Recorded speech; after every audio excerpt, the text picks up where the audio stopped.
Hi, Soul Fam. It has been a while. Apologies. I thought I'd give myself a little break from YouTube, and I've just been learning stuff and sharing a lot on my other social media. Now, here's the thing. I've had a nightmare, in short. So my phone broke that has all my stuff on it, basically. And so I'm currently locked out of all my other social media. So I'm back with a vengeance. How is everybody? Stupid question. It's all getting a bit crazy. It was crazy from the get-go, let's be honest, but it is getting crazy out here. Now,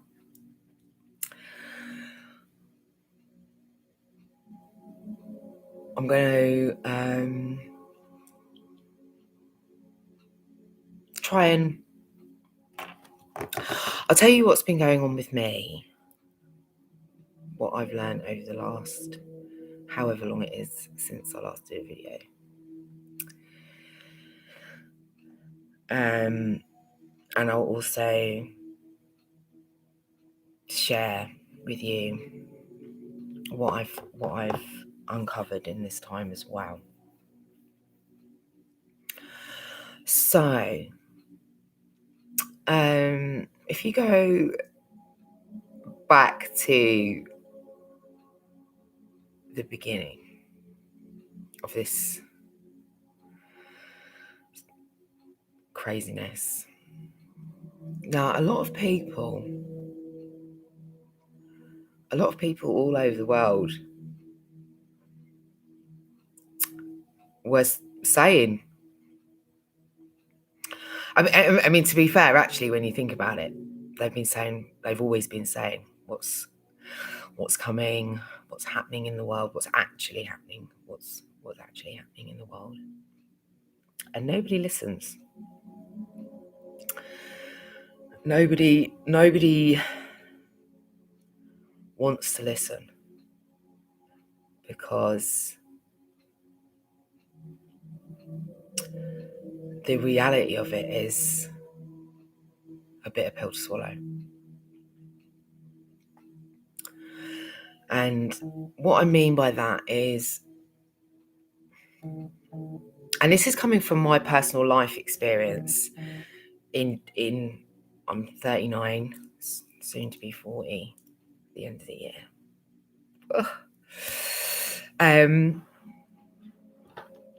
So this is partly from my personal life experience, what I'm going through right now, with two, not one, but two narcissists. And I'd go as far as to say psychopaths. And I can back that up. So, and then because of that, I've then also got a first-hand experience of the catastrophic failure of every system that we have. So I'm talking about police, social services, education, family court, Who else? Kafka's their sort of family court as well. And then the broader sort of going into mental health, basically everything. So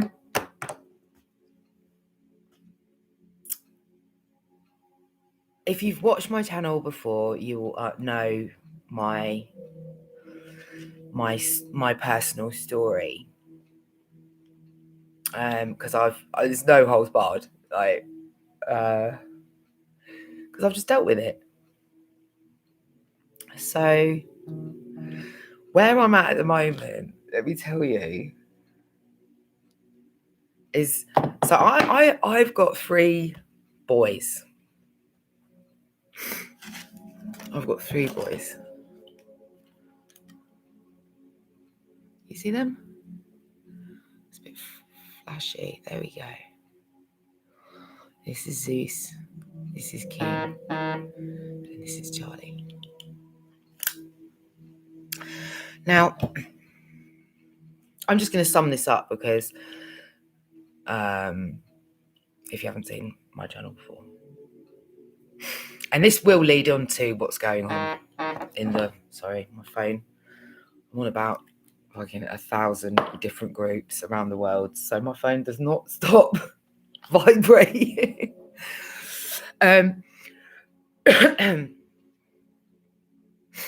So last year, I've always, I'm a single mum. My eldest son, I was with his dad for 10 years. He cheated on me with a stripper he met at a stag do. Dumped me by email when I was at my friend's house with my 3-month-old baby. Sent me a text message, checked my emails. And he said, I don't love you anymore. I'm moving out. He moved out of the house when I was out. And he moved out with a little rucksack. And off he trotted. And I've had Charlie myself since then. And, you know, obviously came to an arrangement because I'm not the kind of woman that, even though everyone was like, don't let him see him, you know, do what he's done to you. I was like, no. I don't want to be like that. He's his dad. So look,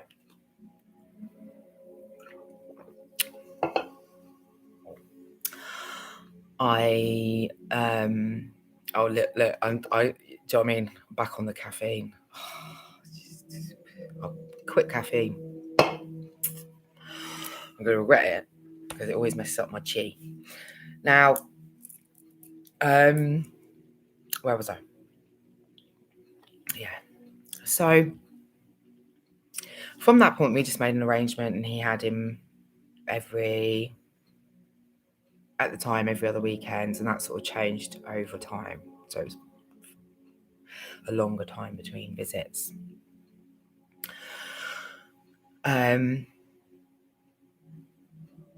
So that's him. He was very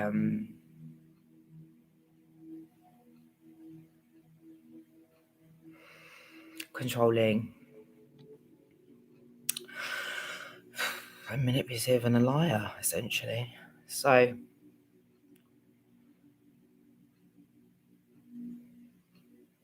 that's that. There's more detail in the thing. So I then moved. I moved with my son to London. I went and lived with my cousin. And I went out one night. I was working on the door of a fetish club. I'm going to be honest. Not into that. Just saying, I was asked to work the door. So I did. And that's the night that I met my ex. Now, just that on its own, I should have known, shouldn't I? So I should have fucking known. But I've had my love goggles on. My intuition was telling me, don't do it. This is not going to end well. But I went there. So I'm fully I take responsibility for what has occurred since then, just as much as he should.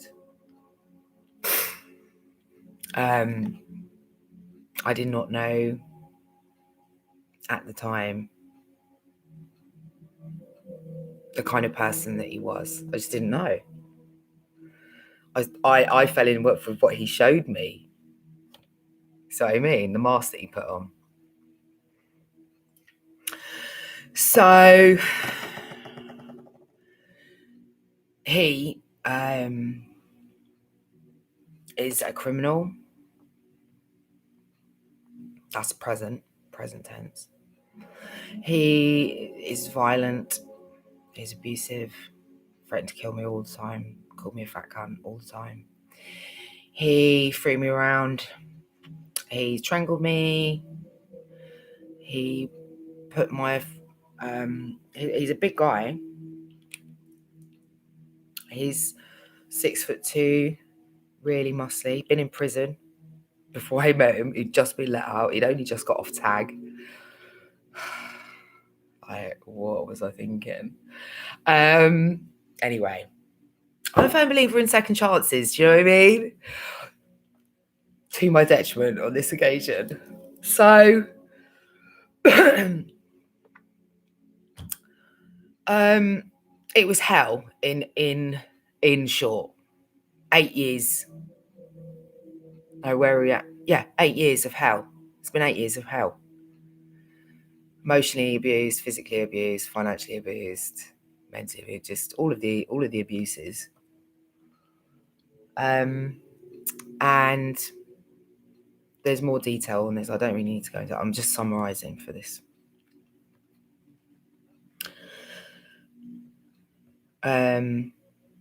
His whole family are criminals. They're all convicted criminals. And they all lie. They all lie for each other. And then they walk around with this religious, holier than thou attitude. And it really gets my goat, I'm going to be honest. Because it's like, you're all fucking criminals. You are literally, and it's not like petty criminals, and whatever you want to call it. Yeah, people make mistakes.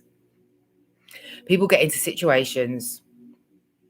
People live in different places. Everything's different. I understand that. And the way that, and I can go into this as well, the way that the court system and the law works is a joke, because they're spending so much time putting away criminals who aren't really criminals. You know, they're like a tiny bit of weed on them or a tiny bit of cocaine on them, and then they're being sent to prison for like 5 years to the cost of the taxpayer, rather than just helping them rehabilitate, which would cost a lot less.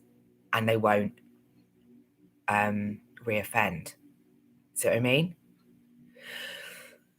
And also,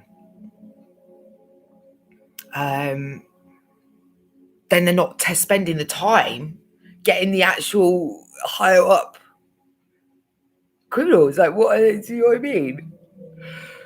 So, anyway, his whole family are criminals, and I'm talking high level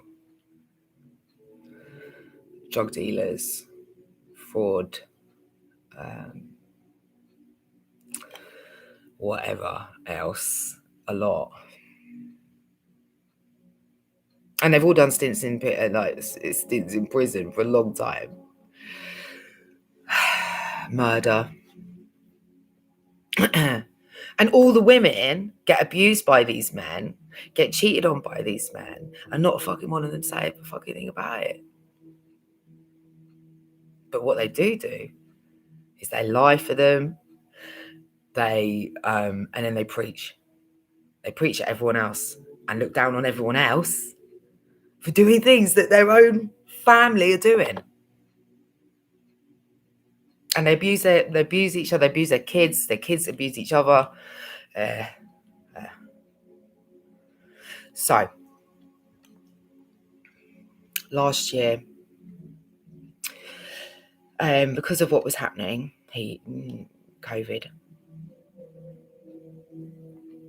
obviously my mum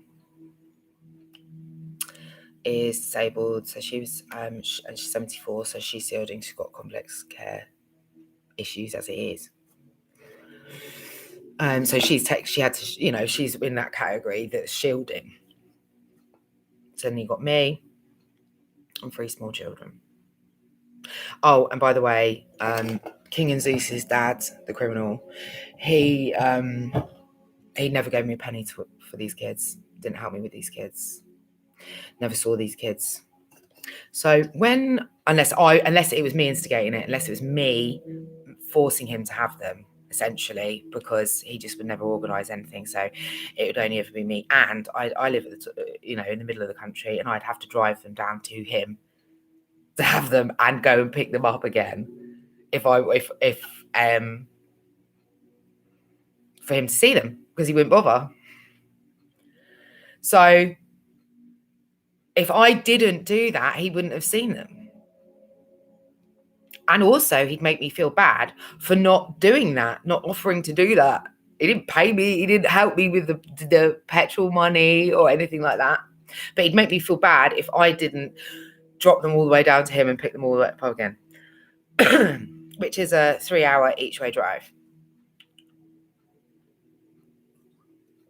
Minimum. So they hadn't seen them, obviously, lockdown, all of this stuff. The little 2 were at nursery, and they're just constantly they've always, since born, constantly had a sniffle or something. And so is Charlie. They're all the same. And so during this time here then, during lockdown last year, I'd send the younger 2 to nursery because of the guidelines, COVID symptoms, aka flu. They would go to nursery with like a sniffle, and then nursery would be like phoning me up half an hour, like, can you come and pick them up, please? They've got one of the symptoms on the guidelines, so we have to send them home. And you have to isolate for 14 days. This was it. Right. So it was just, and then obviously because of Charlie, because they'd then been told that, I'd tell school, they were like, well, you got to take Charlie out of school. So we were just in this perpetual cycle of self-isolation, essentially. I'd send them in and then they'd get sent back because of having a guide, something that's on these guidelines. And so I was just trying to do the best for all of the people under my care, and obviously with my mum as well. So we were basically always at home. Now my eldest son has always been jealous of my younger 2 because they're just younger, and because the younger children do just take more time. They do, don't they? They're a year apart. They're both young, nappies. Like, they take up a lot of your time. Charlie's not old enough to understand that that's not me giving them like favor over him. I'd try and explain it to him, but he'd still get jealous. And that's been festering, because obviously for the first 5 years of his life, he was on his own with me. So he had my undivided attention. And obviously he loved that. So when he had to suddenly share, not with just 1, but then 2, he was put out. He was straight put out by it. So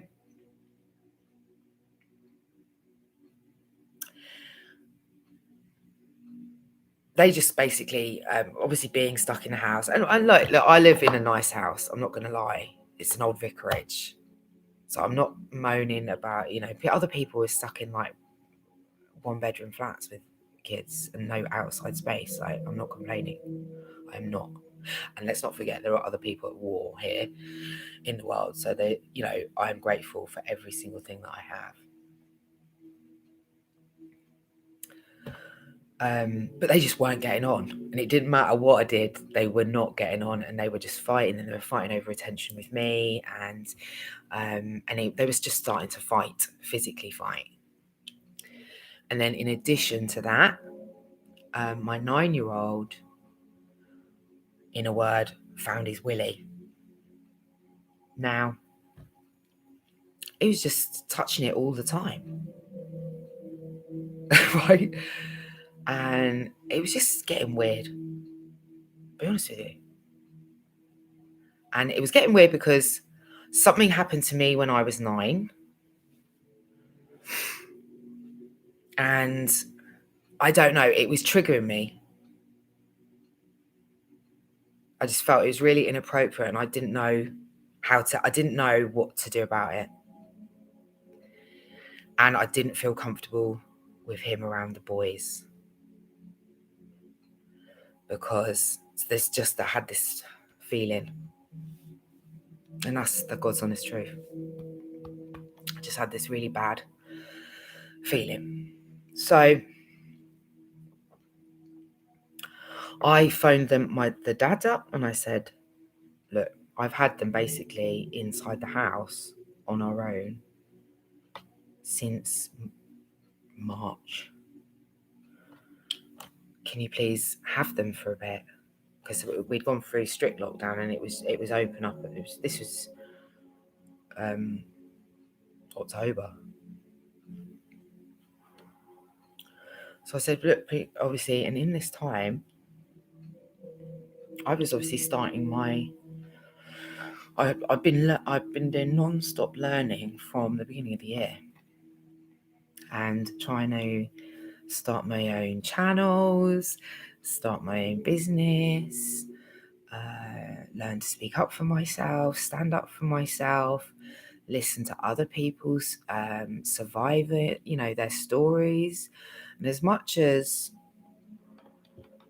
the younger two's dad is a criminal and he was abusive to me, he was never abusive to the boys. And again, even though everybody told me don't let him see him because he doesn't pay for him anyway, I decided that I just didn't want to be that person, and he's still their dad, and that I just look at it like that. We don't have to get on,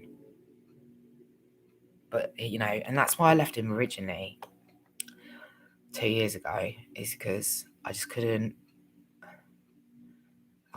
let. I've got 3 boys. I don't want my 3 children to think that what he was doing to me was okay. I didn't want to raise 3 mini Waynes, in a sense. I wanted them to think, no, I wanted them to see a woman stand up for herself and know that that is wrong. Everything that they'd either seen or heard since they were born is wrong. So I dropped them. They said it was okay to have an extended visit. Cool. So I dropped them down there, and then straight away,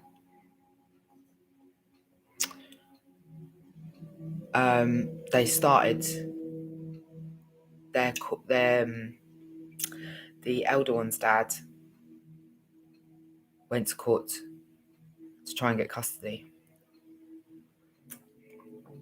basically calling me a liar and crazy. And I'm still in that process. It's not even halfway done, because so obviously October, so I dropped them there. Then he started this thing with the court,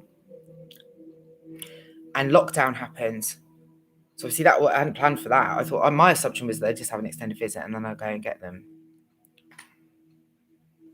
because they need to have some man time with their dad, obviously, because of all those things I said. And lockdown happened. So then it was like strict lockdown till April, this middle of April this year. So they obviously shut all the courts.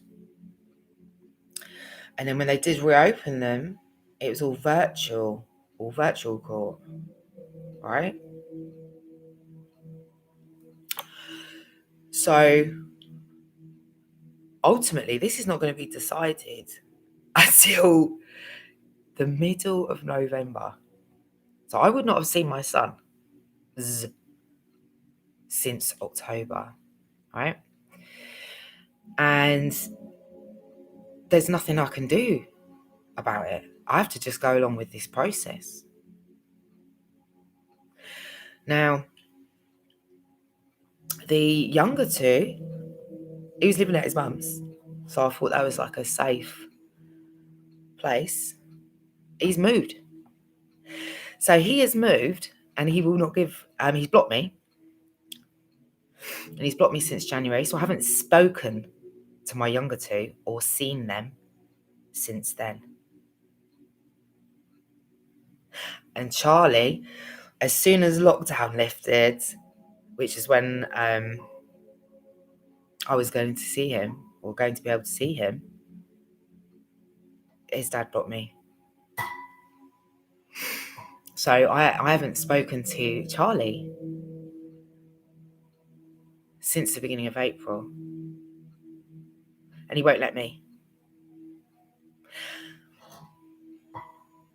His dad won't let me speak to my son. According to his demands, I'm allowed to send a card every 2 weeks. That's it. That is it. For what? I haven't done anything. And everything that I've ever said, I can prove. Right? So, yeah. So the older one essentially kidnapped my kids. The one of the two kids, the criminal. He's essentially kidnapped them because he's moved house, blocked me. He will not provide me the address. None of his family will either. So I don't know where they are to even be able to report them. And it's not a police issue because the police go, no. If it's to do with children, it's a family court issue. And this is what happens. So this is going on to my next thing. No one wants to deal with it. Nobody wants to deal with any of these things, any of these issues to do with abuse. And abuse is institutionalized in the sense it has always been this way, whether it is women or children. It's always been this way throughout history. And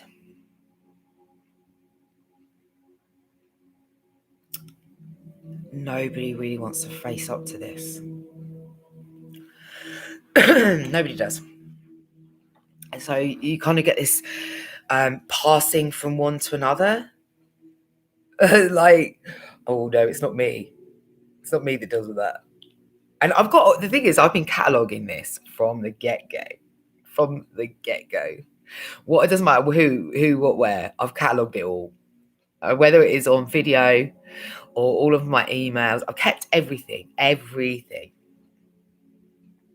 I've done it for a reason. So I could just back myself up every time. Yeah. So I've been, bear in mind, so let's go. My ex, I always told my doctor, when I go to the doctors, I always told my doctor that I was with somebody who was fucking beating the shit out of me. Or beating the shit out of me up here. Always. What was their response? Take some tablets. That'll fix it, won't it? right? And if you look at the statistics, I'm a sucker for numbers. Yeah. So 1 in 3 girls and and these should make every parent, which is everybody, a lot of people anyway, and it should make you feel sick anyway, truly. And I'm going to play you something in a minute, and this is really relevant to what's going on. So 1 in 3 girls and 1 in 7 boys is sexually abused globally at any given minute.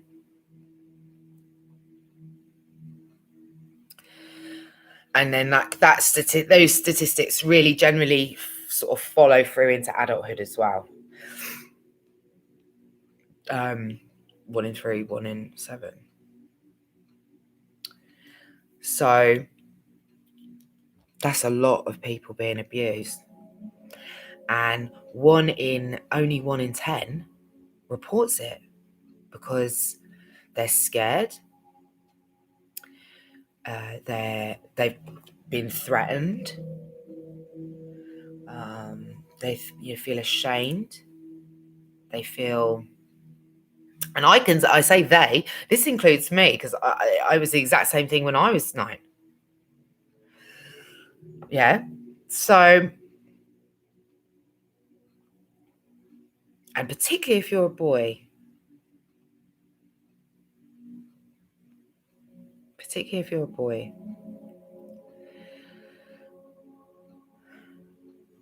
say particularly, I suppose it is. There shouldn't be any difference, but I'm guessing that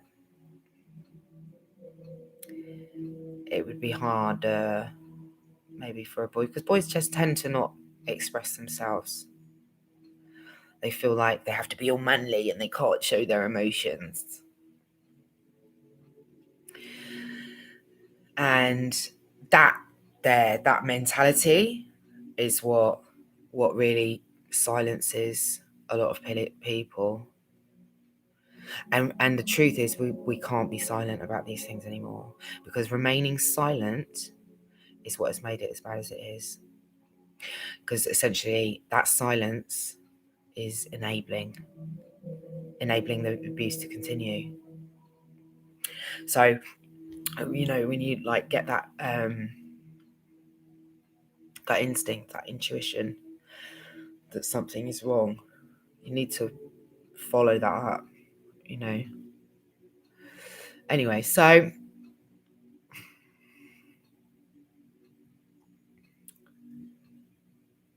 where am I? Yeah. I've been reporting, so I have told, bear in mind, so go way back when. So the reason they've come after me is because I exposed their behaviour and exposed their narcissism and exposed their abuse. And this is their revenge. This is all it is. They're just trying to use the kids as weapons against me, and I can back up everything I'm saying, and they can't. So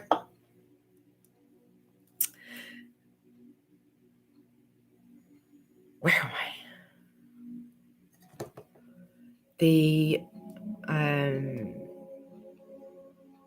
This goes into a wider topic of abuse, because really, for me, what's going on with COVID is a smokescreen. And it's a smokescreen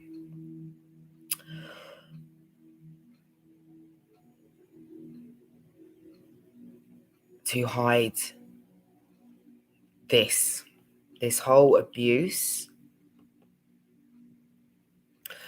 around the world. So if you think about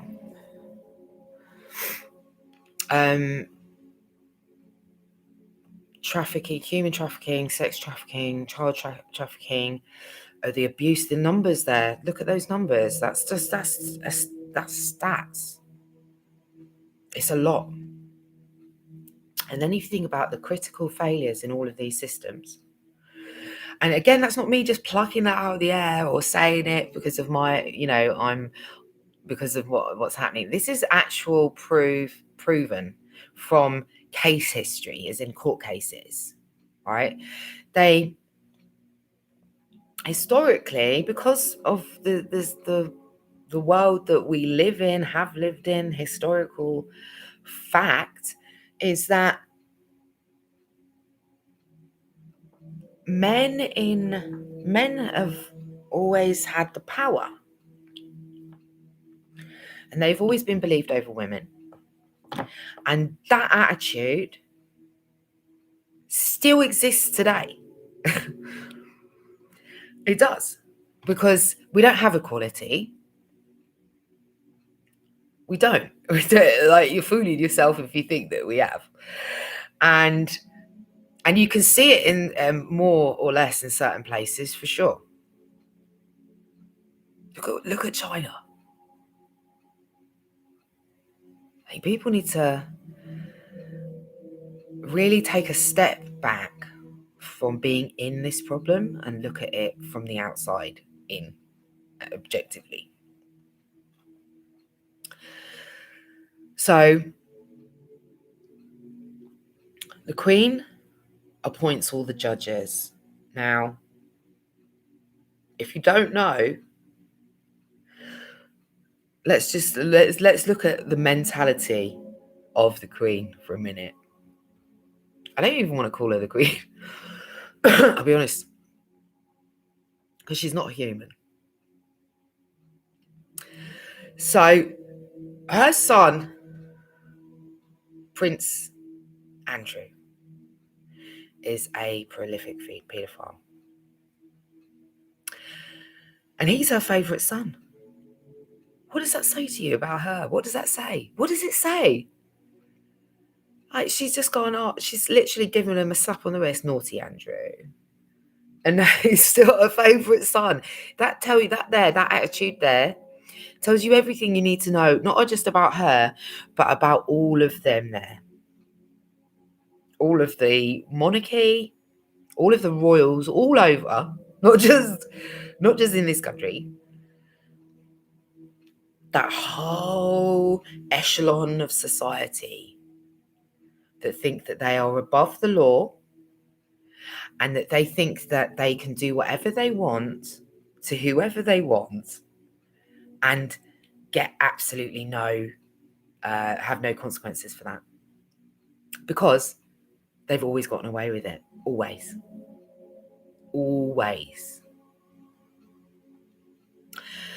And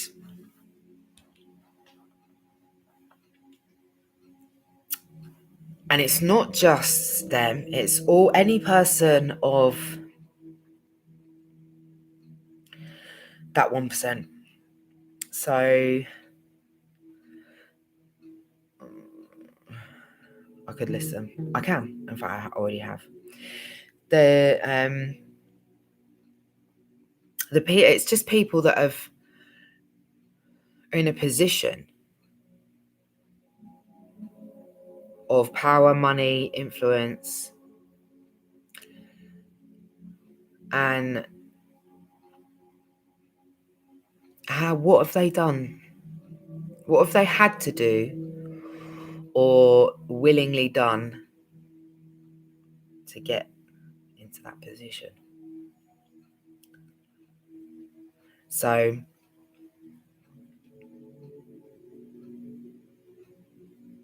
yeah, so she appoints. So you got to remember, she's the kind of person that goes, naughty Andrew for being a prolific paedophile, best friends with a prolific paedophile, and still favourite son. So that tells you everything you need to know. She's the one that appoints all the judges. So you got her.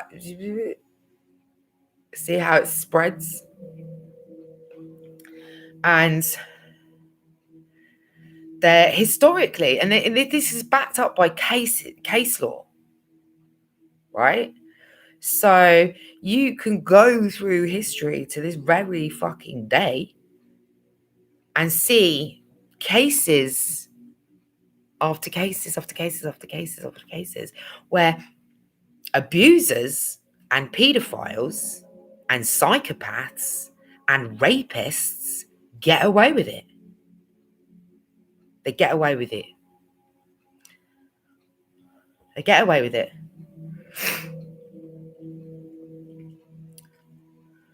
Meanwhile, they're putting people in prison for having half a gram of cocaine, spending £60,000 a year to keep them in prison. But they're letting out paedophiles. They're letting out, or they're not even sending them in the first place. See what I'm saying? And then you've got, for example, Manchester Police in the last 18 months have come out and said, we didn't manage to record 80,000 crimes.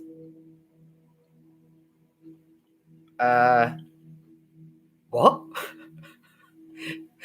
They didn't record 80,000 crimes, of which a lot of them were abuse.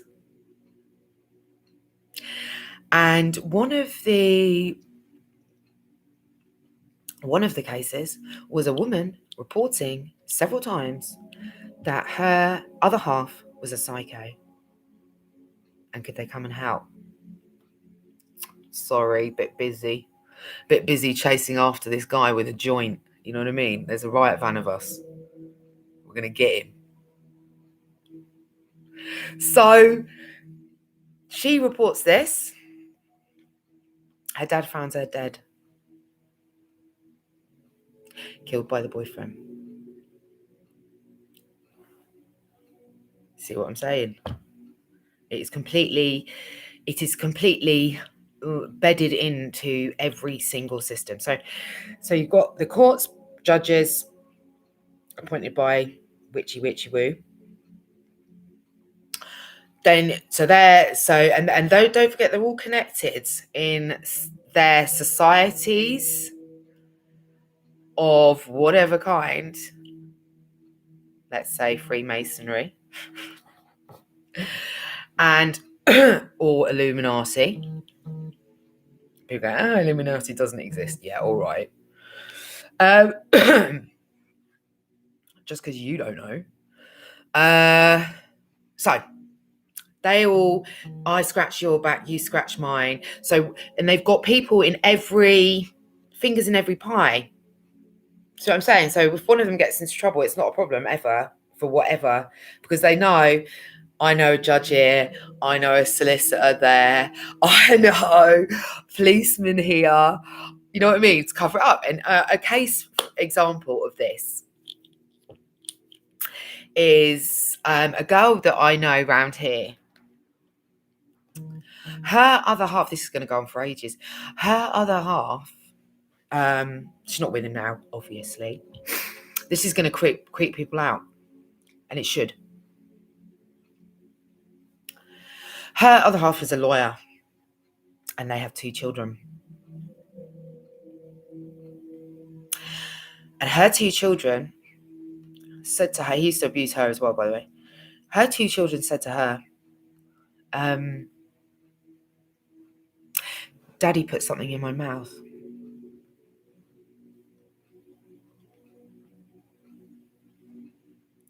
What now? They also said to her, there's been a few times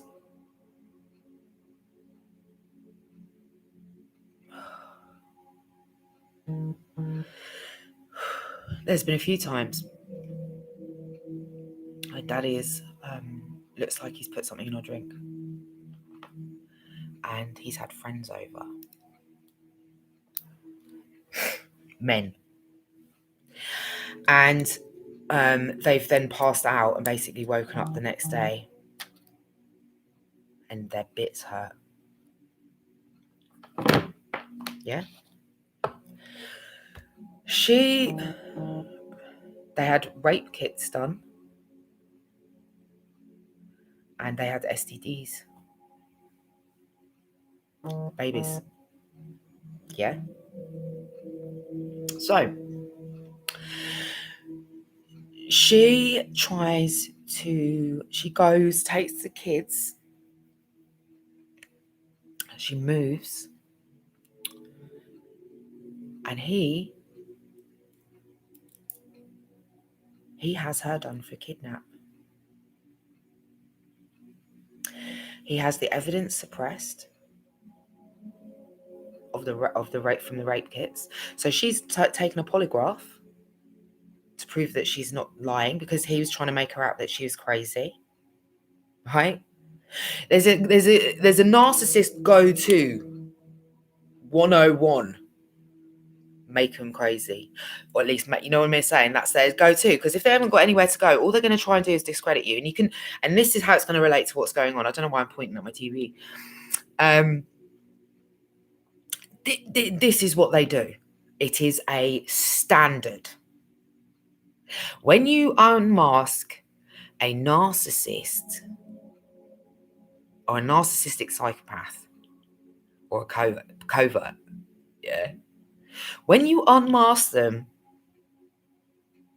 because they wear masks all day long. They wear masks all day long. And when you unmask them in front of people, they are going to come for you. And their only thing is, because obviously you're telling the truth, so the only thing that they can do is try and discredit you. And they will they will do whatever they need to do that.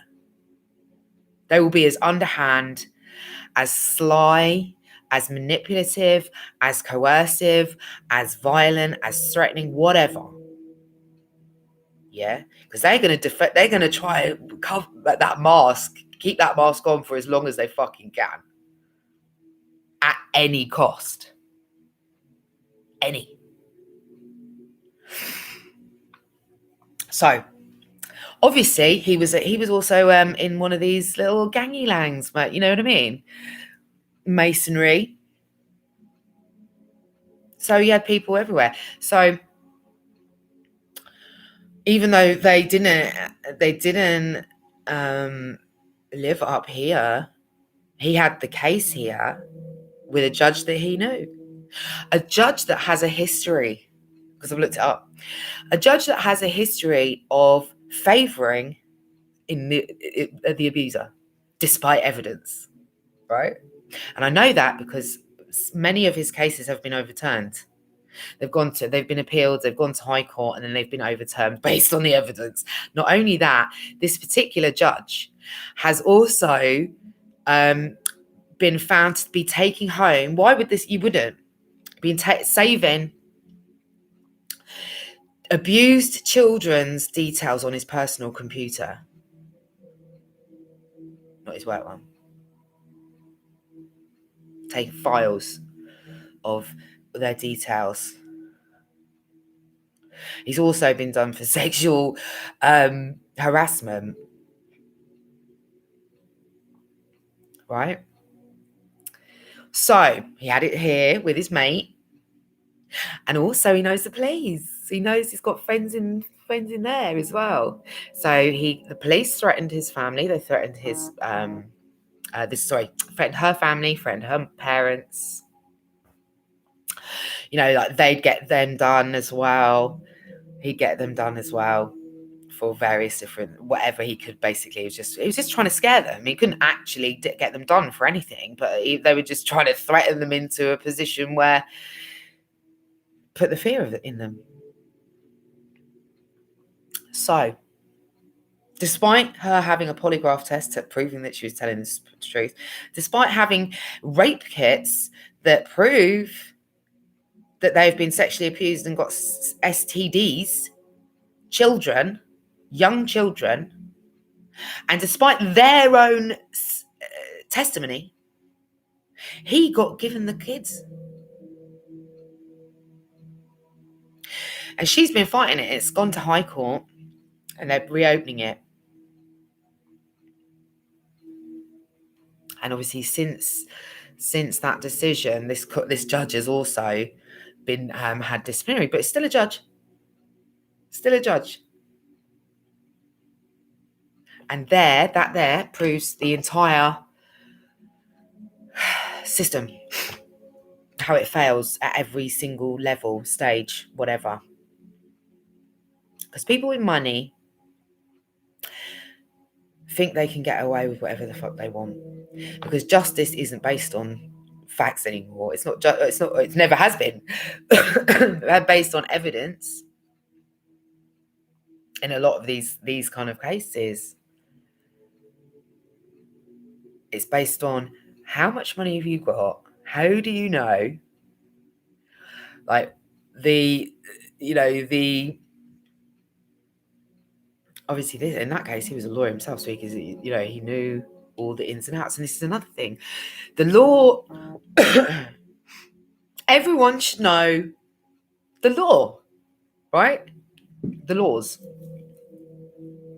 Shouldn't have to be paying people. It shouldn't be that complicated that only people that you know what I mean. The laws that we live by should not be so complicated that it takes a degree to understand it, right? Because if it takes a degree to understand it, it means that it's really complicated. There's loads of loopholes. And essentially anyone who doesn't know those can just get themselves into situations without even knowing. And then they've got you for something you didn't even know, right? So there's that element of it. But also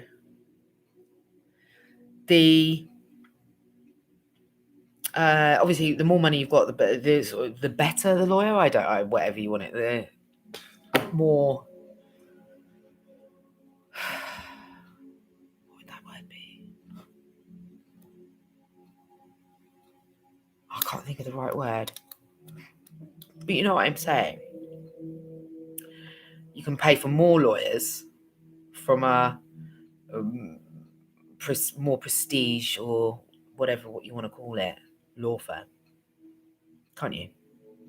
Because that's what they do. If you look at any of these cases, they try and, then you can just see it when they know they're guilty. When they know they're guilty, they're paying for the top notch, and they're just going to drown the other side in paperwork or whatever's, and try and bamboozle the other side, and try and get off on some kind of technicality or a mistake, these kind of things. But they always they get off. If you look at, particularly when it is to do with abuse, rape, that's why people don't come forward. Only 1 in 10 comes forward, if that. And there's this sort of underbelly of, it's our dirty little secret, like we can't talk about it. No, we need to talk about it. It should not be, you shouldn't be shamed by anybody for someone else abusing you. You shouldn't be shamed for coming forward for that. They are not being held accountable.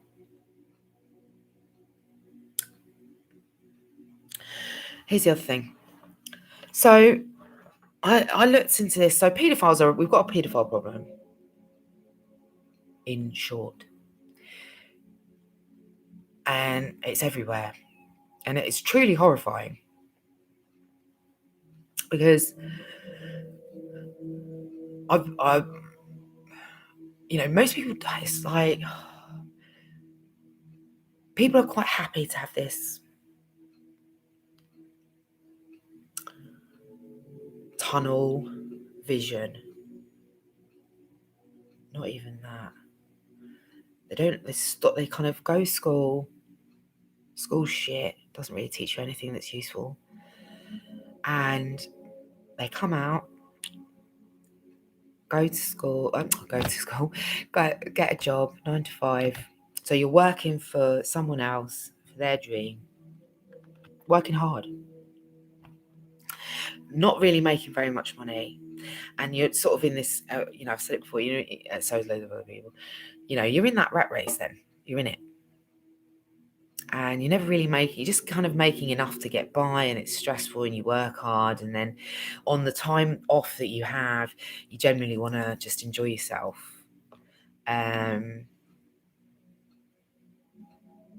Go drink or party or whatever you want to do. But you're not really, and this is just coming from my perception of things from people that I know from my life and what I'm seeing in the wider world. No one's really thinking about anything else other than that, because life is stressful. Paying the bills, making sure everything's done, making sure you're doing the housework and the cleaning and your family, and you're looking after your kids, and you're doing the drop-offs and the pickups and getting them to groups, and you're sorting yourself out, and you're working and you're shopping and you're right? So anything's kind of outside of that bubble,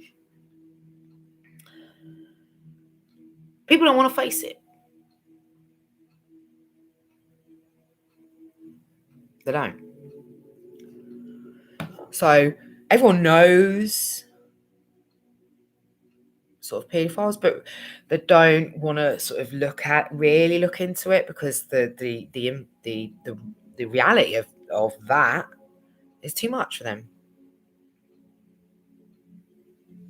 They want to know, but they don't want to know.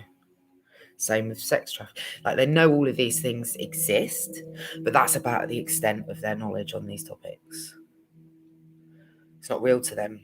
It's not happening to them. Life is too busy to want to know, do anything about it. I don't know. So,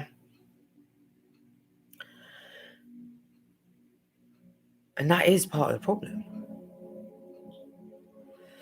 And I going back to this thing I was saying. So I've been reporting my ex, but this whole experience, everything they're doing, have done, their crimes, locations, yeah. Oh, because make no mistake, my ex is a fucking psychopath. He was classified as a mapper, which is the most dangerous criminal in prison. That thing stays with you, mapper. Yeah. That's against your name for life. No one's listening. I've said before on my channel, I've had murderers in my house. People have been to prison for murder, come out, and then we had a party and all they came. Right? So this is real. And the woman, the girl that before me, who we went, it was GBH against her. They silenced her so that he didn't get his full sentence. They made sure that they sent her to another country so she didn't testify. And she's not the only one. So he wouldn't do it himself because he ain't got the balls. But I'd love him to try. But he'd send someone else to do it. He's done it before when he broke into my house. He broke into my house when I was dropping my eldest son to his dad's. And you remember the film Sleeping with the Enemy? Yeah, like that. So he broke into my house and he switched stuff around. He went through my drawers, he put stuff in there, he took stuff out. In the cupboards, put stuff in, took stuff out. Moved stuff around. Like that. I couldn't get into my house when I got back that night. because he changed the pin code of the key safe outside my house. I had a key safe outside my house for my mum's carers. And he changed it because he knew the pin, and he changed the pin code of these key safe. So I couldn't get in. I had to climb in through a window. He taped up, he filled up my Hoover and taped it up. He did this thing where he always would do this thing with tape. Right. He taped up my Hoover. He changed the light switches from white to black. And he put a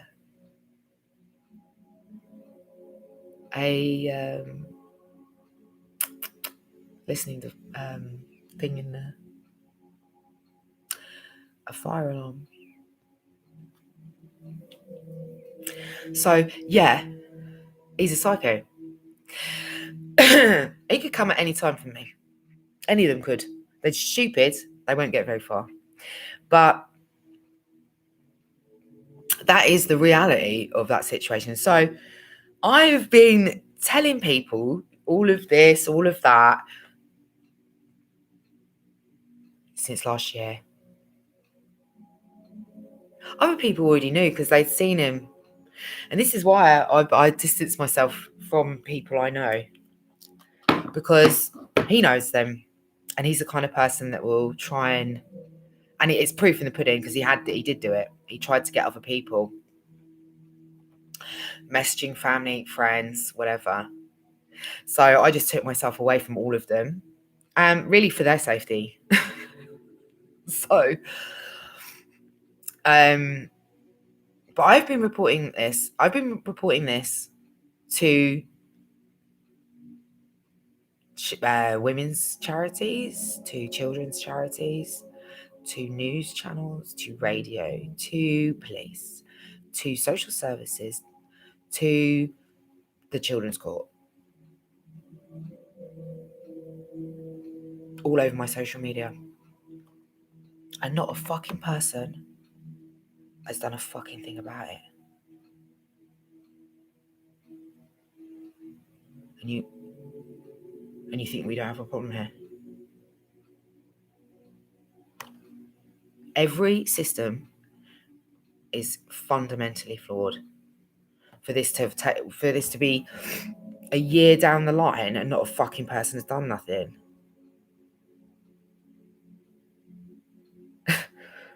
It is a joke. But I was to say I've got a record of everything, so I'm chill. So I went on. So the other day I went off on some solicitors because I was like, women solicitors, defence solicitors, and not for me, for one of them. And I said, it's women like you that let down women in general. It's women like you that enable abusers and psychopaths and rapists and paedophiles. It's women like you that are responsible for these people walking the streets to be able to abuse again. It is women like you that let down women everywhere. And it is women like you that are the reason that there is 1 in 3 girls being abused and 1 in 7 boys being abused right now. Because they're the ones that are getting them off.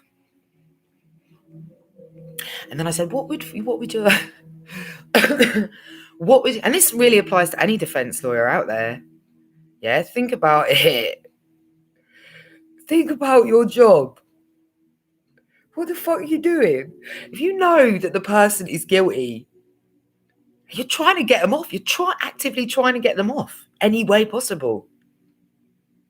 Think about it. Are you fucking nuts? Like, is the money really worth it? What must you know? What must you have on your clients, the ones that are guilty, and you're being paid a lot of money, and you're putting that money above the victims of whatever it is that person has done, that person or people or business or whatever. Yeah? Who are you?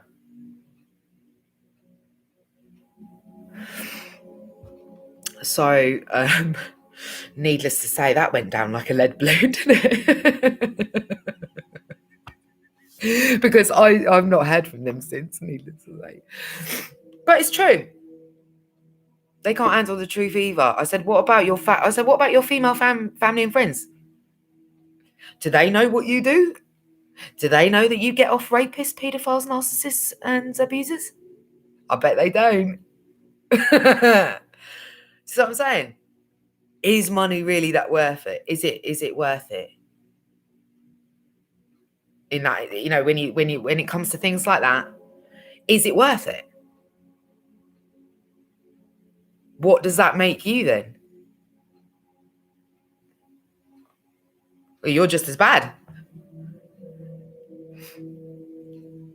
You are.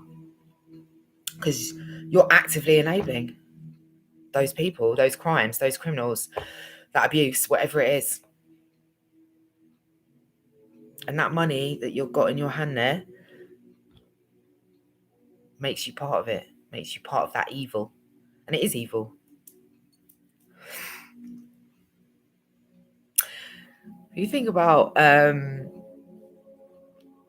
film The Usual Suspects. Now, you remember at the end, he says, the greatest trick the devil ever pulled was convincing the world he didn't exist. Right? Never a true word spoken. That's a promise. So all of these things actually interlink when you think about the state of the world. And I'm just, we're in the time that we're in here, yeah, has been prophesied. It's been prophesied for a long time. And that's why I'm not worried about it. That's why I'm chill. Because, as I said, this is the COVID is a smokescreen to hide the real issue from this echelon of society. Because they've been trying to hide their psycho for a long time. They're all wearing masks. They are all narcissists. And I'd go even further and say demons. And I'd go even further than that and say that they've sold their soul to the devil to be in whatever position they're in. Right? Now I'm going to play.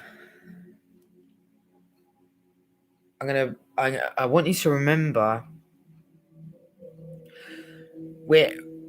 I want you to think about take yourself out of this situation. Imagine you're watching a documentary. Imagine yourself watching a documentary of what's going on right now. That's what you're watching it like that. And forget the people. Yeah, just look at it purely based on the evidence. Just look at what's going on purely based on just the evidence alone. Forget the people in the positions, because it's a distraction. Just forget all of that and just literally look at it as if you were reviewing a case, like we're reviewing a case. We're all jury here. And we are reviewing the list, what's happened over the last 18 months and what of those things are crimes. That's what we should be looking at this time as. Because if you were in a jury situation, you would look at both sides, right? But what's happening is a lot of people are only reviewing it from one side, aka what's coming from mainstream media and these people. Forget who they are, the governments, yeah? That's really only one side. And the other side, people are ignoring. Either because they're too scared to know, they don't want to know, or they simply haven't had access to this information, depending on where they are in the world. So, but we have to look at this. So we're all now jury, and we're reviewing. We're making an inquiry of all of the evidence of what is going on, what has gone on, and we've got to look at it objectively. And to do that, you need to have all of the information at hand.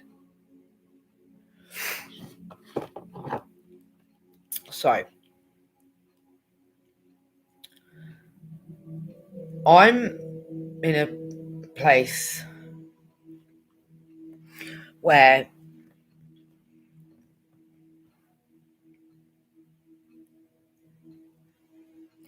I'd be prepared to die for my kids. And I can say that with absolute confidence. Because where this is going, we'll find out who they are, where they want to take this is no place for anybody. Because they're leading us to the gates of hell, in short. So, if push came to shove, just I'm ready. And I can say this because that's all, for 2 years, this is all I've been doing. This is all I've been reviewing. This is all I've been learning, researching. And I'm going to play this now. And you're going to understand, well, I hope you would, the real problem. So this is a survivor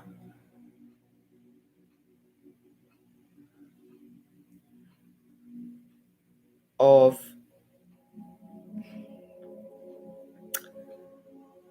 human trafficking, child trafficking, child abuse, all of that. Now, as I said, everyone knows, but they don't want to look into it, do they?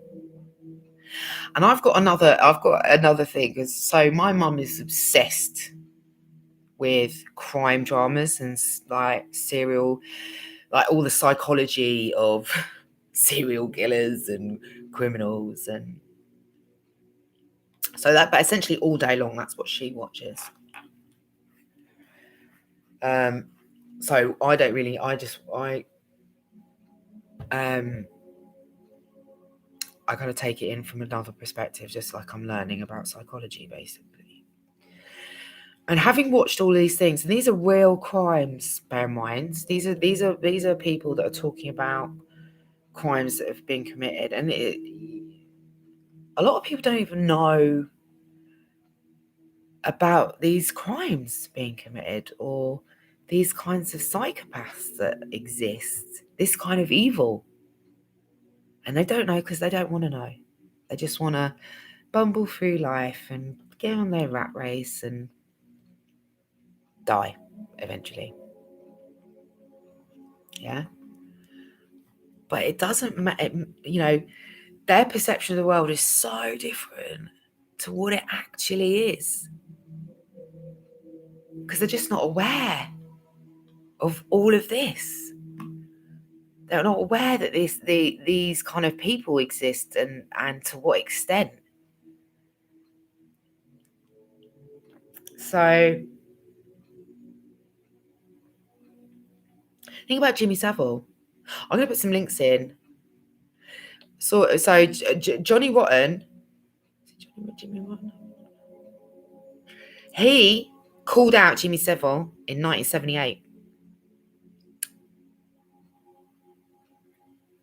Not a fucking person did anything about it, and everyone knew. Yeah? Anyone who knew, I want to go back through and look at every single person that was ever hanging around with Jimmy Savile. Because every single one of you is a fucking liar. You're a liar and you're an enabler. And if you're not one of those, you're just like he is. Fact. So, but everyone knew. Everyone knew that entire time. And there's a program even on about it, The People Who Knew on Sky. Everyone did. And everyone protected him, particularly the BBC. Obviously, because they let him have a little kiddie program. And I saw a video yesterday of him with a little girl sat on his lap, going, "This is my little girlfriend." Really? Mm-mm. Yeah, BBC are paedophile protectors. Fuck. So, here we go. This is a girl called Kathy Groves.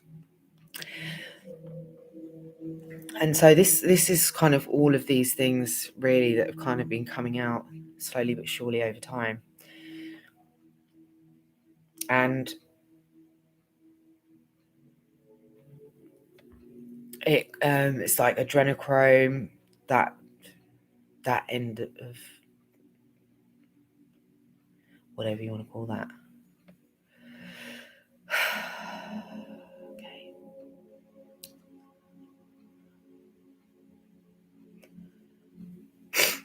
Now I'm going to tell you, this comes with a warning.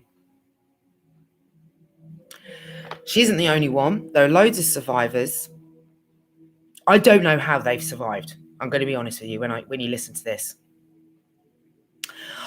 I don't know how they survived when they were there. I don't know how they are surviving now. I think that they are absolute warriors. I cannot even begin to comprehend.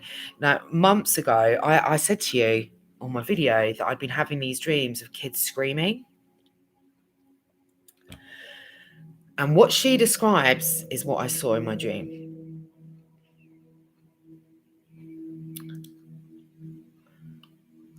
And people are going to go, this is going to upset people. It should upset you. Because this is real. This is reality. And this is the problem. Because these are the people that run the world. These are people that are the 1%.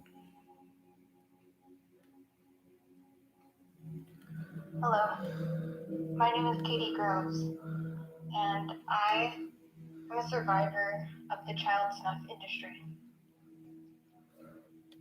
This video is about my experience growing up in a child snuff ring known as Uncle Sam's Snuff Factory. This ring was located in Central Texas, and I will speak about it in the past tense only because I do not have current knowledge of its existence. But that does not mean I have any reason to believe that it has been shut down. Based on my hazy recollections, hazy because of the torture, the dissociation, the drugging, etc., them killed programming, I cannot give you an exact location, but I know that it was somewhere in central Texas. My home was in Austin, and I recall the drives being about 45 minutes to get to this place. I recall it being in farmland, the entrance at least, but most of the ring being underground. Many people have a hard time believing that child snuff exists, that even snuff exists, then let alone that high-ranking government officials and military agencies orchestrate it. To believe that there are deep underground military bases that commit mass genocide against children, film it, and sell it on the black market for quote-unquote gore whores, snuff fiends, slop sluts, snuff kings. To watch it is unfathomable to most people. Unfortunately, that is reality, and that is a reality I know too well. I spent the first 17 years of my life being taken to that place on a near daily basis, sometimes held for longer periods of time, in which I was incarcerated, did not know if I would ever see daylight again. I've witnessed thousands of murders, largely of children of color, who were systematically targeted for their race by the white supremacist government, which runs the United States.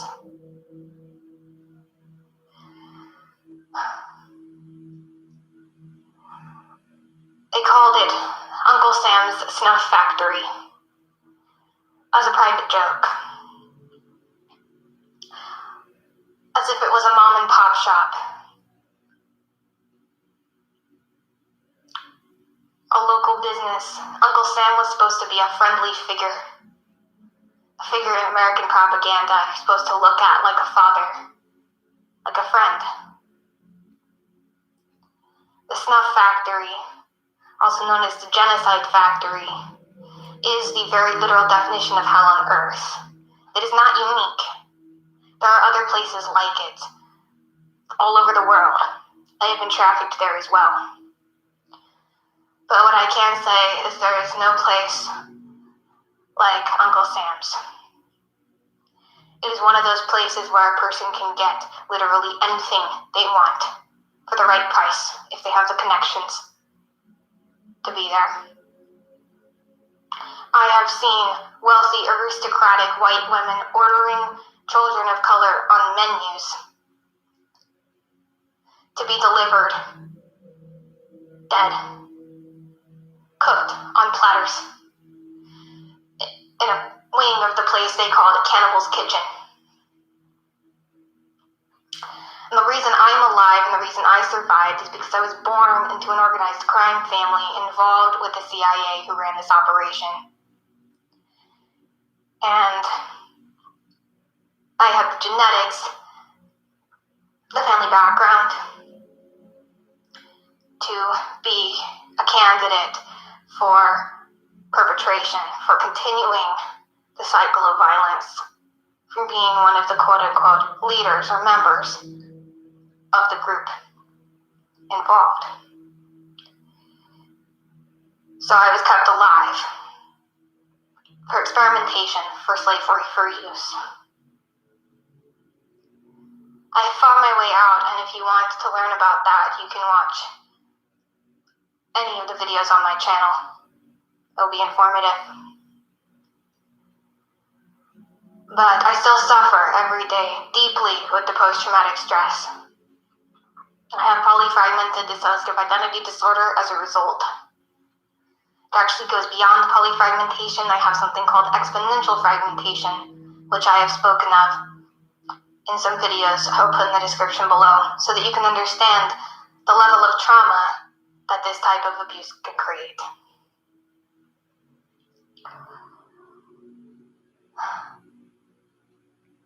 I weep for my brothers and sisters in this place, ones who are undoubtedly still alive and suffering there. I weep for the dead, but death is a merciful option in a place like that. No, that does not mean that I am not grateful for my survival, but grateful is a hard word to use in the circumstance. How does one feel gratitude when they have witnessed such carnage? Because we're not just talking about death, we're talking about the worst possible ways to die. Children being boiled alive in shit and piss that predators paid to donate into iron tubes. We're talking about children cut apart, fed to other children for people's sexual gratification. And most don't want to look at it, and I do not blame you. I do not blame the survivors of this abuse who stay dissociated, who remain used and enslaved because they cannot look either, because they cannot come to terms with their experiences. And I do not blame the general public who will not look. But this is reality. And all I ask of those who watch this is that you remember that while it may be excruciatingly painful for you to look at this reality, to think about this being possible, there are children. I ask you to remember and acknowledge that there are children who are surviving it every day. There are children enduring this, dying in this, and surviving this, who have to carry that pain all alone. And if they can do that, maybe you can muster the strength, if you have it, to look, to think about it just enough to get involved in some way to stop the madness. And no, I do not expect you to find this place, to find these underground trafficking rings, bust down the doors, and rescue these kids. I doubt if that will ever happen before World War III comes, or some epidemic and wipes us all out, while the people who perpetrate this remain alive in their underground worlds, and so on and so forth. Don't even want to go into the whole NWO thing right now. No, I don't expect that from you. I don't expect you to stop this in that way. But there are people fighting human trafficking. There are people who need voices. And at the very least, I encourage you to extend your support in some way to those who have survived, even if you cannot help those who are lost. I don't know how to help those who are lost. But there are people like me, and no, I'm not asking for myself, but for everyone. There are people like me who have survived these things who need help. They need therapists, we need doctors, we need lawyers, we need support, we need friends, we need new family because most of us have lost ours. And if you can be that for somebody, you can help the collective damage created by these rings. And hopefully one day that collective spirit will be strong enough to take this stuff out at its source, to go down into the trenches and actually rescue the majority of the children in child trafficking who never make it out. Thank you. Yeah.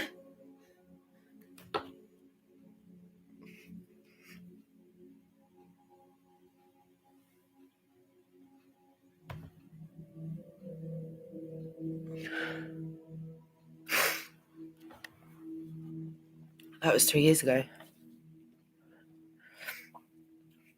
That was videos 3 years ago.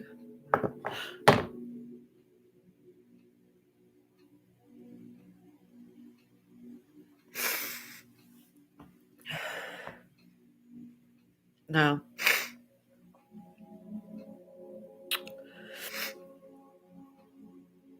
she mentions some NWO and a pandemic. Yeah? Right. So here's where I'm at. No. No. There's only,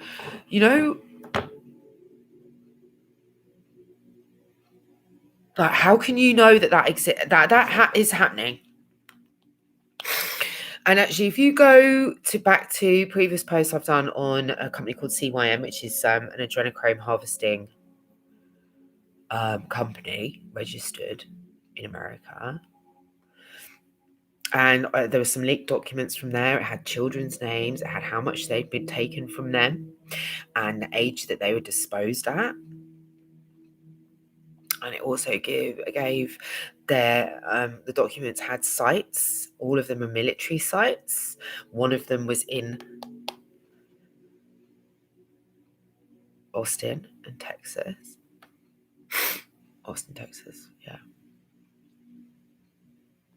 It gave you the list of the military rank of the people that ran those sites.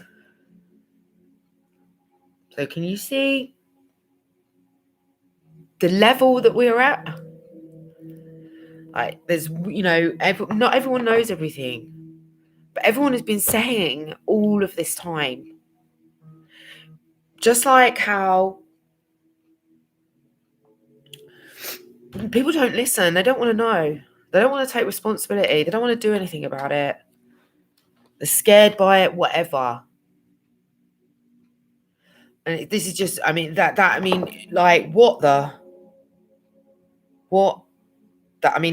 that's tame. What you just heard there. I'm going to put a link into her because there's other videos, and she describes what can only be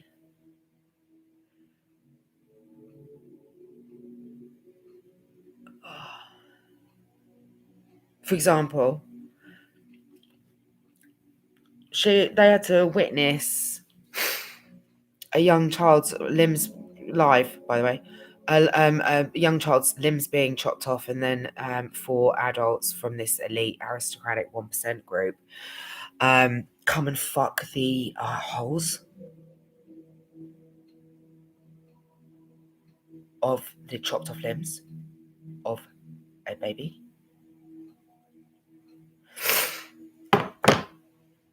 This is a problem. They are the problem.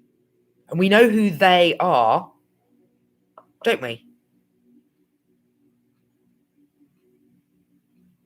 And the one at the top there, she's got to go.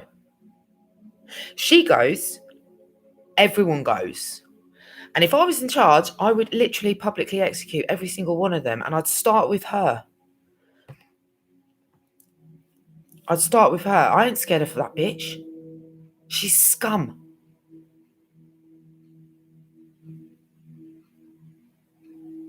She's not human. They wear good masks though, don't they?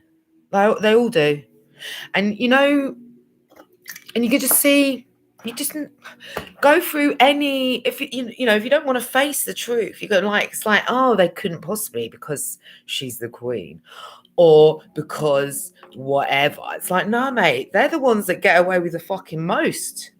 They got the money. They think they're above the law. Well, she isn't she? And it's always been this way. It has always been this way. Always. They run everything. You've really got to think about the power. And then what's scarier is that everybody does know of that level. So your FBIs, your CIAs, your NSAs, your Interpols, your MI6s, the tops of all the trees. They know.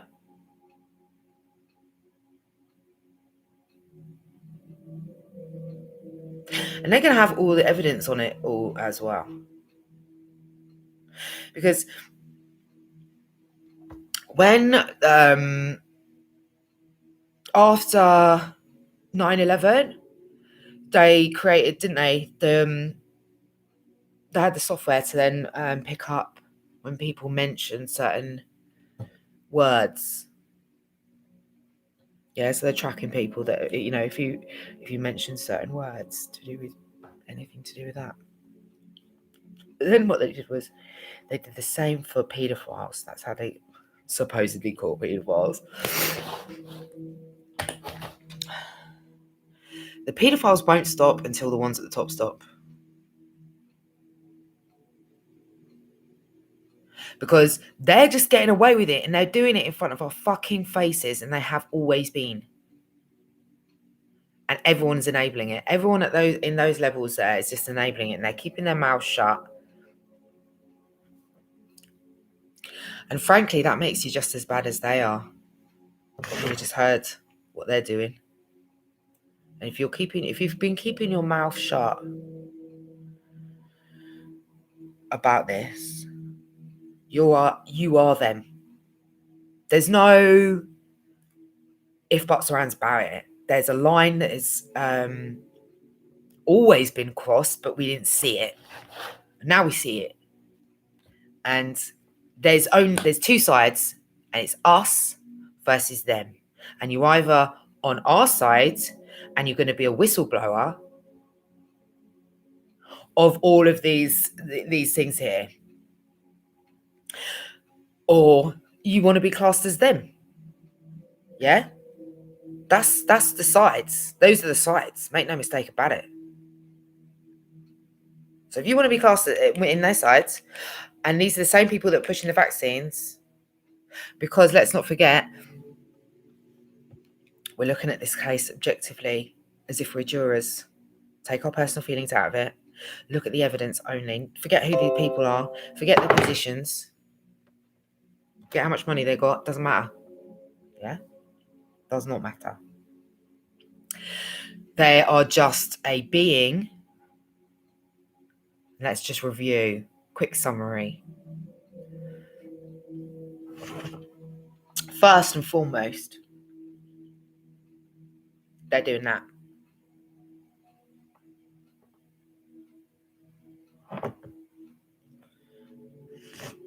That's what they're doing to kids. Let's not forget it was organ black market trade. That's them as well. They're the only ones that can afford it. So they're cannibals, they're abusers, they're paedophiles, they're criminals. They're at the top of all the trees, and they are manipulating everything. So that's just you've got to bear that in mind when you then think about what's happening with COVID.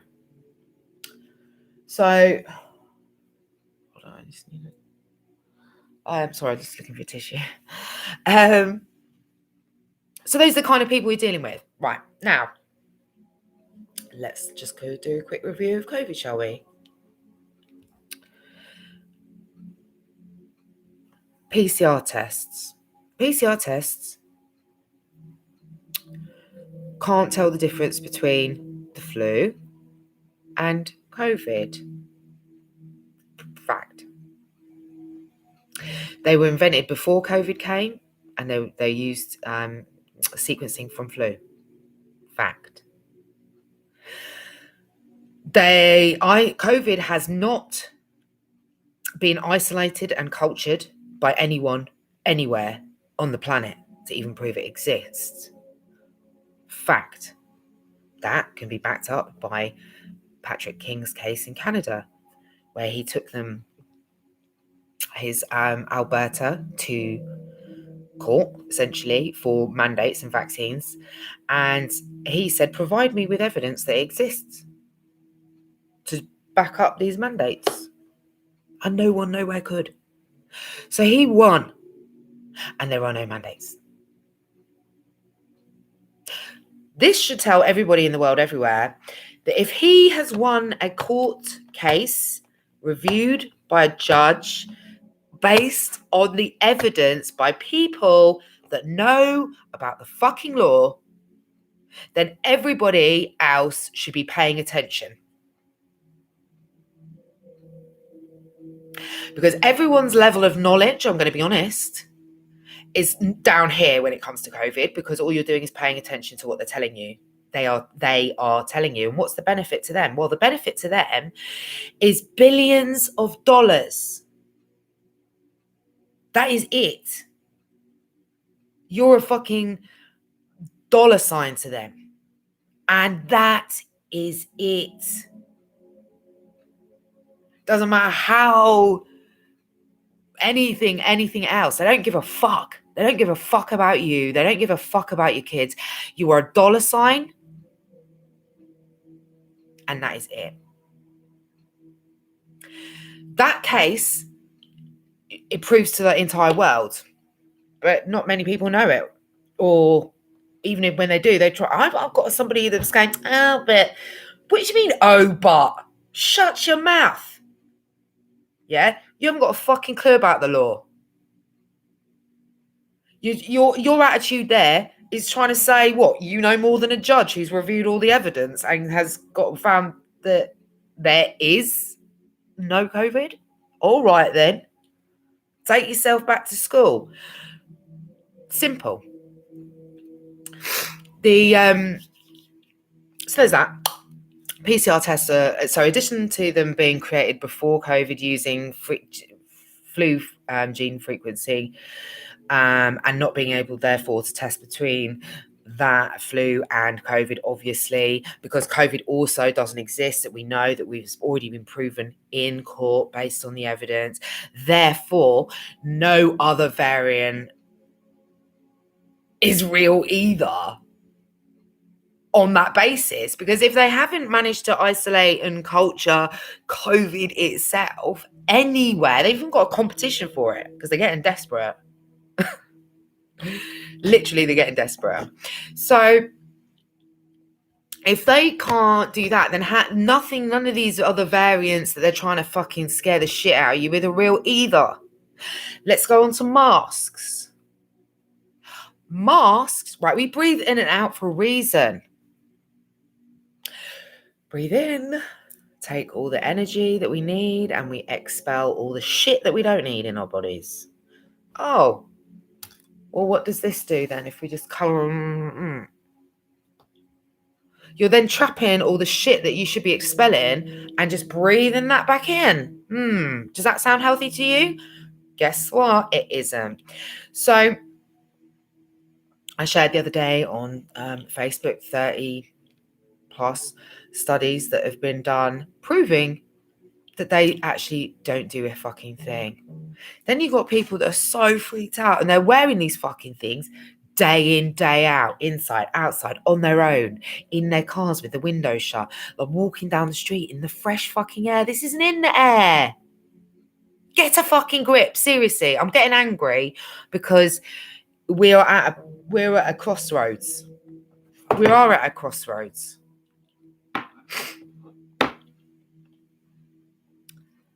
And COVID is not the problem. These people are the problem. We need to get these people. We need to get them and we need to get rid of them. And it's really as simple as that. And it's not just them either. Oh, let's not forget the gang there in Hollywood of paedophiles. They're all in this same...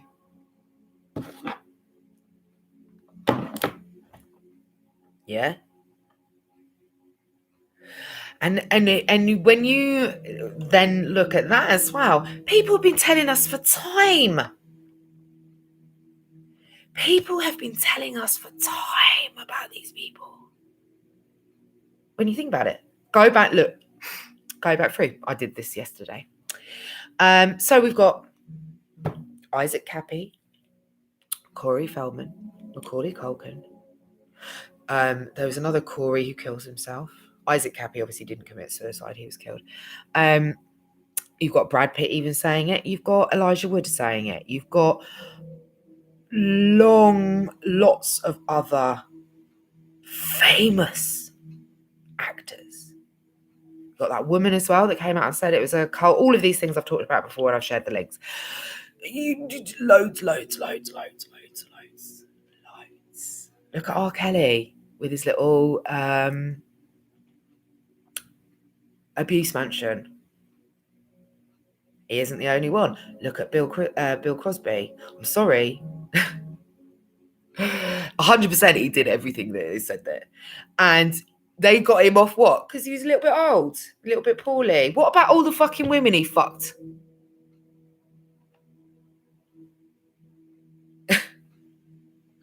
What, and he gets it? Oh, diddums. He's poorly. When he gets to come out of prison, go back to his big mansion.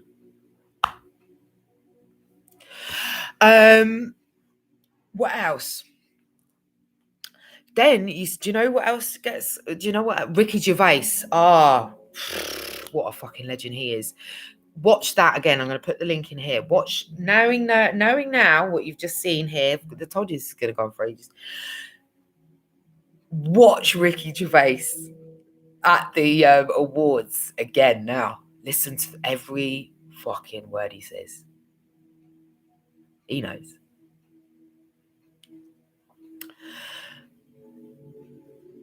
And every single one of those there, they're all involved in this shit here. With these. Their tweets prove it. Their past tweets prove it.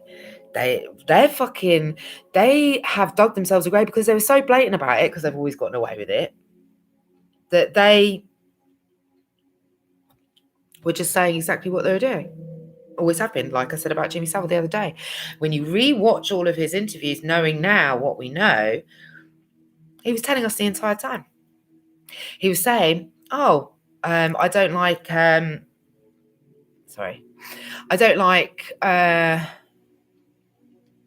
only like the younger ones. The older ones know what's right from wrong. Or calling a 5-year-old his little girlfriend. Yeah. Go back. What? Do it yourself. Easy. Watch that. I'm going to put the rotten thing. 1978 tells you then. All of these women have been saying. These women and these kids and these survivors and people that know have been saying, but they've been silenced, or they haven't been believed, or guess what? They've been tried to be discredited. Oh, they're crazy. Right?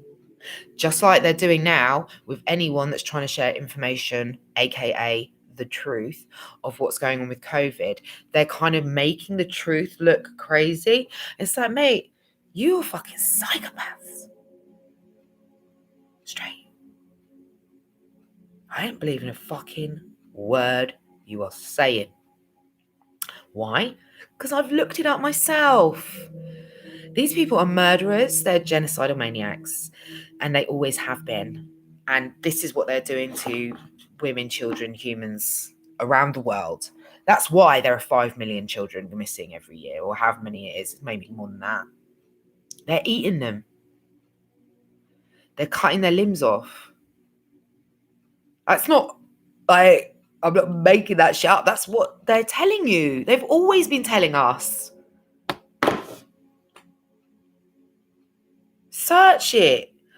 There was those two, the couple, that girl from Smallville. This is in the last 18 months. That girl from Smallville was the head recruiter for young girls for the sex cult, IMM or whatever. He's gone to prison for 120 years, and she's gone to prison as well. Boom. Anyone? Wakey, wakey, wakey. Is anyone awake? That's in the last 18 fucking months. These people are not lying. They're telling the fucking truth. And nobody's fucking listening. Why aren't they listening? Because everyone's trying to silence them. Who's trying to silence them? Oh, it's all the people at the top there that are doing it. I want to be, there's war coming. We're already on a battlefield, whether you know it or not. And I'm game. I'm ready to go. I'm raring to go. I'm wound up. I am psychologically, I'm emotionally, physically, spiritually raring to go. I want to be on the front line. I want to go first, and I want to get her. And by her, I mean the Queen. And that's the God's honest truth. And I can back up every fucking statement I'm making.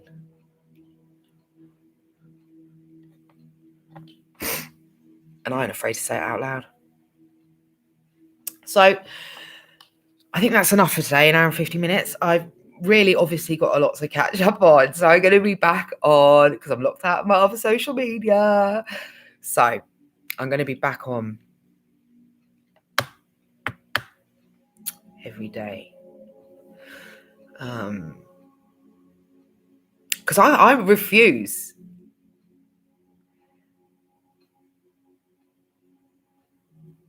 to live in this place that they're trying to make us live in. Because it's just not the world that I see. Because the world I see is just a world of opportunity, and it's a world of possibility, and all that needs to happen is to get rid of that layer. That's the truth. Because they're the ones that are making all of the problems, literally, every single one.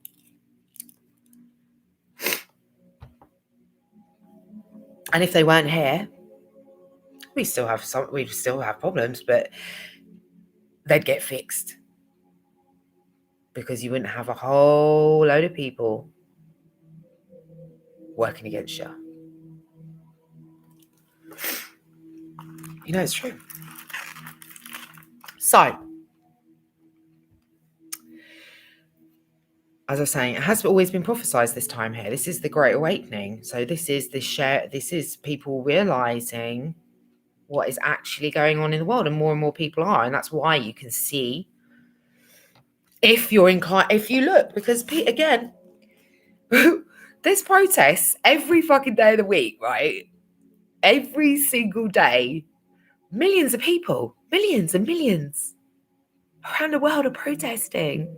And not a fucking one of them is on TV. Or like, it's like a brief in passing, like, oh yeah, there was a couple of people protesting. Like, please. If they weren't so shit scared, they wouldn't hide it. If they didn't have something to hide, they wouldn't hide it. I saw a post yesterday, and this is a really great point. If the vaccine works, why do I have to get one? And if it doesn't work, why should I get one? And the fact of the matter is, the vaccines do not stop COVID. Right? So why bother getting one then? They do not stop transmission. So why bother getting one then? The side of the potential of what happens to you from COVID is flu-like symptoms. 99.9 whatever % recover. And the way that they are positioning it is making it like, oh my God, you're going to die. But the reality is you're not. And the reality is all of the deaths, the deaths in this country, 127,000, 126 of those were really their underlying health conditions. Their serious underlying health conditions, comorbidities, so cancers, heart diseases, lung diseases, those kind of things. They're really the reason, because what they've done is they've gotten the flu that also disappeared last year, first time in history, all right, they would have died from that as well, because ultimately their immune system was seriously impacted by their underlying diseases. So they actually died from those rather than the flu/COVID. So the real numbers who just solely COVID is about 1,000.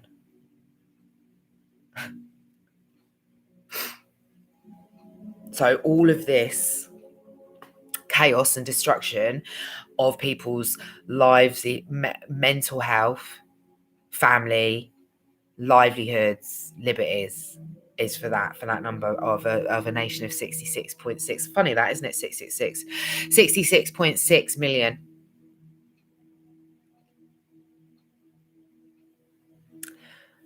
So the numbers are bullshit. The PCR tests have been retracted by CDC. You can check that. They haven't actually approved it for authorization, full approval, like they're saying all over the media. that they have, but they haven't, because when you actually look at the documentation, which I have, of that approval, it's actually just an extension of the emergency use. So they're saying on the news to try and convince people that it's fully approved, but it's not. There's that.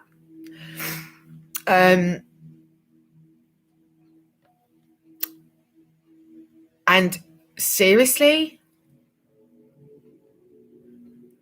the side effects, from the vaccine, like, nobody is giving this information out, and on that, that makes anyone that is giving these vaccines.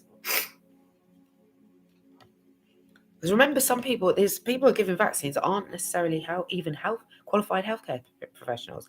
They're people that they've hired and just trained how to give just give an injection. They ain't got a fucking clue. All of these people in these systems are following orders and have not asked, they've not checked, they've not questioned, they've just gone along with it. And unfortunately, that makes you a criminal. It makes you a co-conspirator, because the COVID has not been isolated. We've got the court case that proves it. So everything that they've done, every single thing that they've done since the very beginning is an act of treason, as far as I'm concerned. Because they've had the drugs to be able to stop any of this nonsense from the get-go. Ivermectin, hydrochloroquine, loads of others. Could have saved everyone's lives. But they didn't. So they knew these drugs worked. They had them from the beginning. March 2020, people were, trying to get them to use it, and they have not used it. So they knew it would save lives, and they didn't use it. They've knowingly refused it. So they've sat back and watched however many million people die, whether it's comorbidity or not. So they've done that. Then they're trying to force a vaccine, which, oh, by the way, they've all got shares in, these people. Of course they have. They look at the last. Oh, I'm going on again. See, I really should have done longer. I might do tomorrow. I will do tomorrow. Anyway, the point is this: the time is coming. These people are going to pay. They are going to pay, and they're going to pay. They're going to hold their feet to the fire for everything that they have done. For everything that they have done to every single person on this planet. They need to be. Think about it. What has it done? What has it done to you? Think about it. 18 months of essentially isolation. What's that done to your mental health? What's it done to your family? What about abuse within the home? That's increased exponentially. So has suicides increased exponentially. So has what about the top 10 causes of death? All of those are just basically been pushed aside. People have been too afraid to go to their appointments. So their diseases have gotten worse. Their heart disease, their lung disease, their kidneys, their Alzheimer's, dementia, all of that's got worse.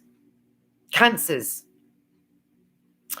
It's either gotten worse, they haven't been diagnosed, they've maybe died in between. Like this is this. What about those people? Those numbers are way, way higher than any of COVID numbers. They don't get a fucking mention on 24/7 a day. Think. You don't have to. These vaccines are dangerous. They're classified as experimental. They aren't fully approved if you actually check the information, rather than just being a complete sheep and believing word for word from people who are paid to do that. They're paid to tell you what the upper echelons want them to tell you. to make you think certain things, to make you do certain things, to be afraid, whatever. To ultimately achieve their aim, which is to vaccinate everyone regardless. Like, look at what's going on. There are concentration camps around the world. They got, for minimal cases, not even deaths, they shut down the entire, look at the size of fucking Australia. They shut that down. They've got curfew. You got people, mate, like, listen, yeah, if you've got a business and you're making people, you're not letting in unvaccinated people, cool. We don't want to go to your place anyway. So you watch, yeah. I cannot wait. I cannot wait for Judgment Day. I'm champing at the bit for it. I cannot wait for people to eat their words fully. And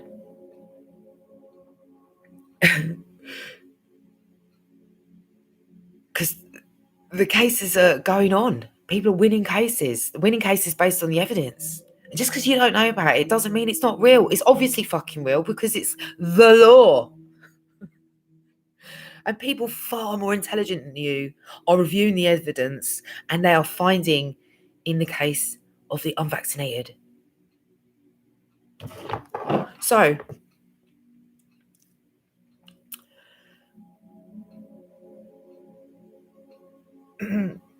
there's a lot going on.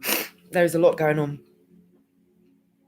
And I kind of went a bit all over the place there, but it's been a long time since I've been on. So I'm going to collect my thoughts, go through it all again, maybe bit by bit, tomorrow. But to all of those out there that are absolute warriors, people need to understand, people are ready. People are ready to die for their kids. If it came to it, I'm not. It's like, it's no question. It's not a question. It's not even a... There is only one way, and that's forward. Do or die.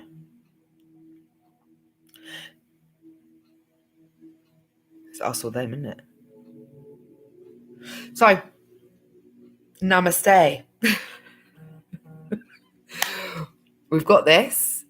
There are people, all the right people in all the right places doing all the right things. And we will get them.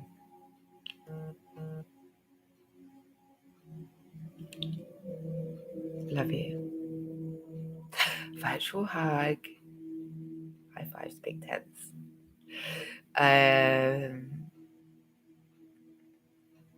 Yeah, I'll see you tomorrow. And I will actually see you tomorrow. Because I've got a big mouth and it's really annoying me that I can't annoy people on my other social media with the truth, because people hate it. They really do. Absolutely hate it. I did, though, to be fair. When I had to have a strong word for myself for my 39 years of behaviour, it wasn't easy to face yourself, you know what I mean? To make the changes necessary, but I did. So I can, you can. Love you. See you later.